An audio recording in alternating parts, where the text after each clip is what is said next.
Wabanabiekna, Wabanabiekna, Mega the Sespelamadiek, Bukulada Muja, Wabanabiek.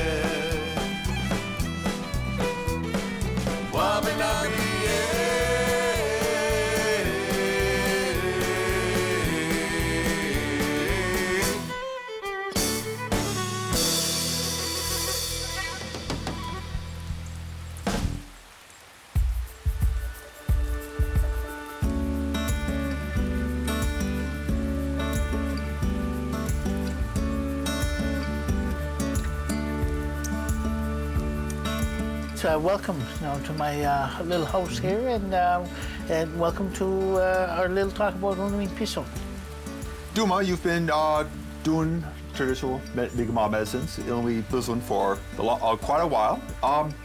Who taught you? I grew up on my mother's trap line in Maligo Age, and so we would be going out into the woods and going out trapping and Gopit, and so along the way you just have to know the land, basically, and the plants that grow on it and everything. And one of the things I learned early on is that I didn't really have good vision then, right? And so my father and my mother would look at me. They said, he's not very good at trapping, not very good at fishing, not good at hunting. That one's got to go to school. Otherwise he's going to starve out here, right? Anyway, but you have to just learn about the plants, and you're just surrounded by it. And my parents were active users of Lnui-npisun. Every year we would gather up gigwazusk and with nabwat, when we would save it, dry it, stuff like this, and bagos, a few other things. And there was always a pot of gaojum simmering on the stove during the winter. Because that's what you just did, right? It wasn't anything that we considered extraordinary or anything, just part of life, basically. And then later on, when I went back to university and I started my studies, so we embarked upon a project in which we would interview elders, and they would tell us what plants were used for medicine, or that they traditionally used for a variety of purposes. And but they would tell us in Mi'kmaq. And so I would translate them into the English names, common names. Mi'kmaq people tend to identify the plant through the root, whereas in botanical, they identify it through the flower. And every single plant has a unique flower. It's like a fingerprint type of thing. So, but when you combine the two aspects together, you get the full picture of what it is. So I would translate it into the English common names, and then I would take it to the field botanist, and she would provide us with the botanical name. And then we would go out and harvest it. We'd take it back to the elder and confirm it. So we did that project over a couple of years, and we came up with close to 1,000 plants. Okay. Wala na uda nakamugoy. Nakamugoy, the strong plant. This was used to treat tuberculosis. Early on, we were asked by elders in Wegoma if we can help them find the kaju plant. So kaju, we didn't know what it was, and they said it takes, this is what it looks like. The root, they described the root, or whitish root, right, chibis. And so I found it in the dictionaries, the old dictionaries, that the translation of it was a wild pepper. When the field botanist looked at it, she said, well, it's a mustard plant, actually. So, it's part of the mustard family. So we went out and found it in Irish Cove near Budladek. And so I had a few little tiny pieces that I so carefully collected. It was very hard. It took us almost 2 years to find this couple piece. So I took it back to the elders in Wegoma, and they looked at it, they examined it, they held it up to their eye, and then they all promptly ate it. And I'm like, what? And they said, that's it. You found a kaju plant. And I'm like, those were the only specimens I had. It took me 2 years to find it. They said, now that you know, go find out some more. But once we knew it was part of the mustard family and the type of habitat it would grow, I went into a little stream next to Wegoma, and we found a whole clump of it. 2 people in Wegoma knew about the kaju, and they hadn't seen it in over 50, 60 years. Wow. And so that's the kind of challenges you have to look at. So we did that. And so it's a combination of how I learned was growing up, living on a trap line, listening to elders, and also using academic knowledge. I've noticed around your property here, I've seen some garden boxes and some transplanted plants right here in your backyard as well. You can transplant medicine or plants that are native to your gardens and to your lawns. And in my front yard, I have boxes that I grow sweetgrass in. And I also grow giguasus, calamus root, I guess they call it, plus other plants that I grow. And in and around the area here in my backyard and in the front yard, I have every year I try to plant at least 2 or 3 Lnui-npisun plants and grow them for easy access and to show people that it is possible to at least try to preserve and save the knowledge. Wala na masusil. Masusil. Masusil, in English they would call this fiddleheads. Oh, okay. You know, what you do is before they unfurl, you gather them up at the bottom and you cut them and you saute them with butter and stuff like this. It's an early food. It has a lot of nutrients. It's not that difficult to grow them and to bring them into your own yard. And as a result, you're really, it's a type of STEM, science, technology, engineering, and mathematics type of thing. And it's really, all new traditional knowledge is very science-based and science-rooted. It's our own version of science. So, for example, I know Eskisoni now has a elders' home at the Gigano. They open it up. And so, you know, next year I'm going to see if we can get a group of volunteers to build some boxes so we can grow traditional medicines for folks. So when I go there and I drop in to visit, I bring along some sweetgrass, and I find that the residents there who are elders, they're so excited to it, and we're starting to think about using it in their mind, eye-hand coordination therapies, and usually it's about painting or something like that, or like, you know, keep exercise balls. So we're seeing if we can bring in sweetgrass where they can braid it and use that as a traditional therapy to keep their mind active and their hands coordinated. So that's the kind of stuff that you can use it for. Okay, so yeah, so what do you... Hey.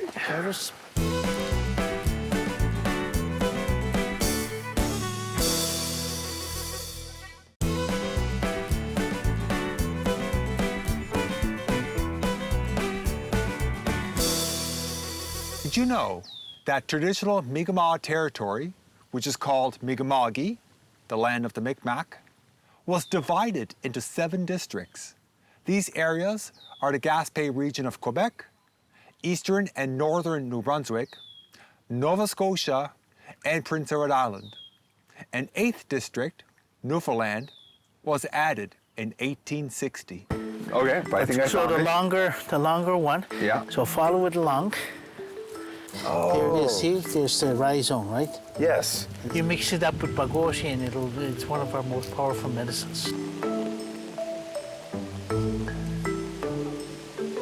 Isi kwena man na when I have to ikon about tam kasim wejid man na gisi at kadman na gisi kadman na ningisi at kadman na utetem na nige ta khoy dan teli we was good wo we was na baski de ga de jikis na elis kan wadmi da da we bal tuktin koy de la moga ha mau yo mixel we mi da so kisku nige megen de mog.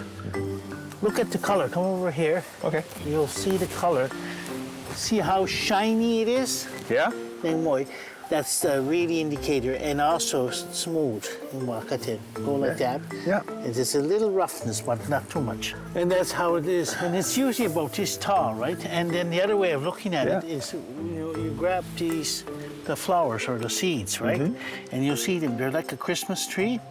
And if you look closely at them, there's little crimps inside there. And early on in the season, these the seed packets, they're purplish red at the base. You can hardly see them. So pick 21. Yeah. So we're going to be braiding them. And once you're done, then you clean it up a little bit as you go along so that it doesn't turn into a major job when you finish. Okay.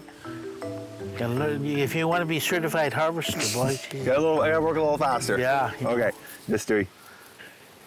In junior high school, one of my Mi'kmaq teachers was Phyllis Gugu there. And I remember in one of our classes, there was a story that was shared. She taught us about how Mi'kmaq people came to learn about Mi'kmaq medicines in our territory. Are you familiar with that story? Oh yes, I am very much so. Apparently there was a young woman, the daughter of a chief, and the daughter of the chief, she was ready to get married, and so a lot of the young men in the community would come and go to the wigwam of the chief, and there was a epchilasi.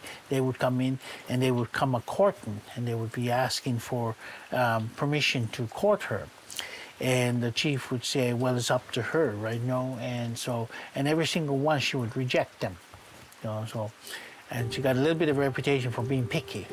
And then after a while, the elders in the community realized that she was with child. She was pregnant. And so they said, you must have picked somebody, And so she told them, no. She said, this child was sent to me by Gizu, the creator, And in those days, this was deemed to be something out of the ordinary, unnatural, and the balance was upset, And so the elders said, well, sometimes when the balance is upset, it can cause great trauma for the tribe, right? So they all sat down and they said, this is not normal, this is not right. We have to fix this, make this balance right. So what is it that we have to do? And so they said, well, we'll have to kalanish, which means we have to leave her, We didn't really have banishment per se, but in those days, and Mi'kmaq people didn't really have banishment. We had banishment, but the banishment wasn't that you weren't sent away, you were left behind. As they moved from the winter camp to the spring camp or the summer camp. So that's what they did. The elders packed up the camp and they moved to the second camp, but they left her behind. And without, other humans, you would not survive too long. So you would die a spiritual death first, a mental death, an emotional death, and finally the last would be the physical death, right? So a couple of the young men who were hunting nearby, they came back to the old camp and they noticed she was there, and they thought to themselves, well, maybe we can convince her to pick one of us. We'll bring her back into the camp and everything, and all will be well, because she was very pretty, and they thought that they still had a chance, right?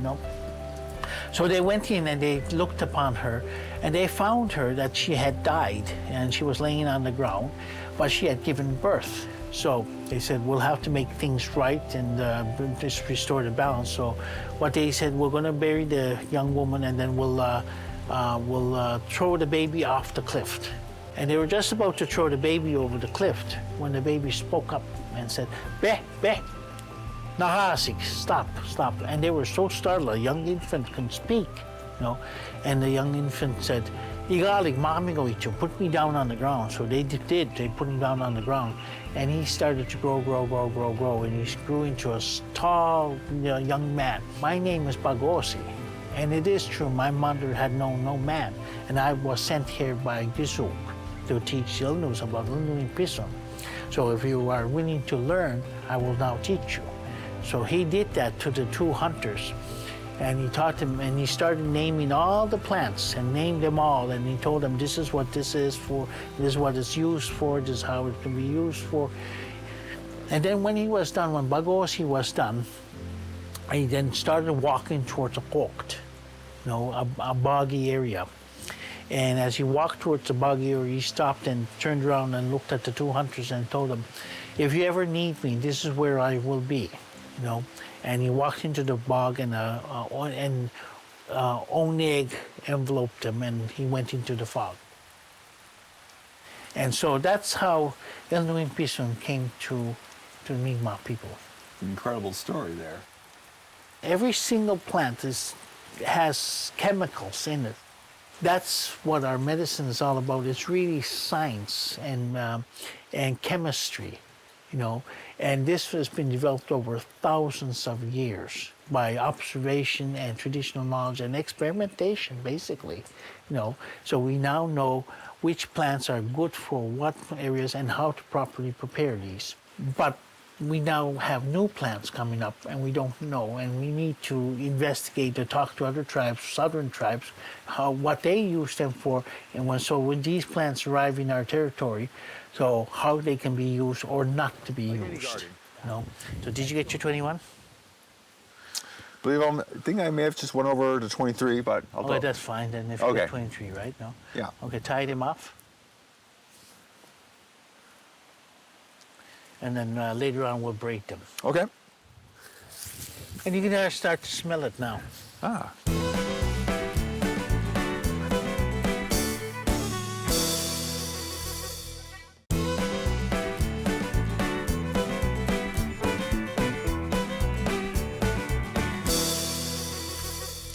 Did you know that there's a difference between Mi'kmaq and Micmac? Mi'kmaq refers to a singular person, or it could be an adjective. For example, she is Mi'kmaq, he speaks the Mi'kmaq language. Micmac can only refer to a group of Mi'kmaq people. For example, they are Micmac, this is the land of the Micmac. Now you can make different type of braids, but the standard braid is a three plight braid, and each plight has about 7 strands in it. And each of the 7 strands thinks about the 7 sacred medicines, you know, or the 7 sacred teachings that you have, right, in it. And so, and each of the 3 plaits represents the individual, the community, and the nation. Keep going like this, and you go like this, and then you bend it over, and then you go like this, and there you got the braids. Yes. So what you're going to do is, I'm going to let you do that. Okay. Okay. So as you're also braiding, you are supposed to think about all those 7 sacred teachings, so that when people are using the braid in ceremonies or smudging or in basketry, that you're infusing the thoughts of the 7 sacred teachings into the plant itself. All it can be is very helpful and useful. Even the smell of sweetgrass gives elders and knowledge holders and people who are, you know, Lnus, and anybody else really, I suppose, a type of serenity. One thing I remember, so with sweetgrass, as a young child, I always remember being taught how to smudge with it. And you're supposed to be thinking about positive thoughts. You know, you smudge on your head, your heart, your body, to kind of like bring up the energy around you there. But usually it's done before going into some meetings sometimes, or before ceremonies, and sometimes afterwards as well there too. So it's interesting that you would also be thinking about these as you braid, in addition to actually the smudging itself. It's a part of healing, I suppose, and to also, you know, reduce stresses in your life. And if you start thinking about and contemplating the 7 sacred teachings, it centers you and helps you get a better focus on your life, etc. So all it can be is very helpful and useful. It's kind of coming apart at the end here, though, so I'm not sure if this is the Okay, end hold of on. it. We'll fix it up here. So it can, Okay. let's see. When you weave it and you braid it, then it becomes much more stronger, and it can hold up a lot more. So, It's almost like another example of Edo Uptimuk, but with the legal system. yep. And it can be applied to the health system, it can be applied to the educational system, and whatever, even the social services system. And really, what everyone wants to do is to make the world a better place to live for every single one of us. You know, how we go about doing it is where we may have different ideas, right? But the goal is always the same for almost everybody, you know, to live our lives to the fullest and to make sure that, the world is a better place that we leave for the next 7 generations. Why I'm encouraging people to grow it in boxes is that because of climate change, the waters are rising. Many of the traditional sweetgrass areas are inaccessible to many people. Yeah. And that's why we now start to get people who think that it's rare or anything. It's not rare, it's quite common actually, but where it grows is inaccessible. And with the rising sea levels, many of the areas are now being flooded out. So it's changing. And so I tell people, if you need it for ceremony, this is an immediate thing that you can do. It also helps with elderly and folks to come around and be able to have access to it. Last year, we embarked on a project with Nova Scotia Community College, so all the reserves now have a box. Excellent. Growing. A number of years ago, an elder told me, do you have ever heard about this cream or oil that's very dark and used for the hands? We went to a healers conference in Tadamagush one time, and we had some Innu come over, and they were telling us about how they obtain oil from various stuff. And then one of the Innu looked at us and said, we learned that from the Mi'kmaq. And so they said, this is how we do it. They gave us back our information. So when I went back and I took the process, they told me about how to do a dry distillation of musquiomi or musqui. So I did that, and I gave it back to the elder, and I said, does this oil look familiar to you? And she smelled it, and she said, oh, the entire memory of how they treated her sister came back, and she was able to fill in more details. One of our 7 sacred teachings is sharing. And how could we not share medicines with other people who are suffering? So we had a huge debate about this, and in the communities, we talked about this. And they said, well, it really wasn't about protecting the knowledge. It was, in the past experience with pharmaceutical companies was that who benefited? It was when people who shared their knowledge, they never benefited from it. So we set up this company where all the benefits go back into the Mi'kmaq community and to the Mi'kmaq elders. And so that's where, as you mentioned, we have these products, we have a musquiomi here, we have the little creams, and we have the extract cream, and we also have the soaps. They're sold right now as a cosmetic over the counter. A lot of people they swear by it, and they say it works very well in treating stuff, like skin conditions and everything, moisturizing. And this is part of our ethical commercialization of indigenous knowledge, and to share our medicines with the large folks. And a lot of people have sworn by it, saying that this has helped them. It is always a pleasure and honor to continue to learn from you about this and for sharing this with our viewers. Thank you so much, Whalesong. Okay, Whalesong drivers for coming here and learning about Lnui-npisun. Yeah. Whalesong Nakamultis. Nakamultis, yeah.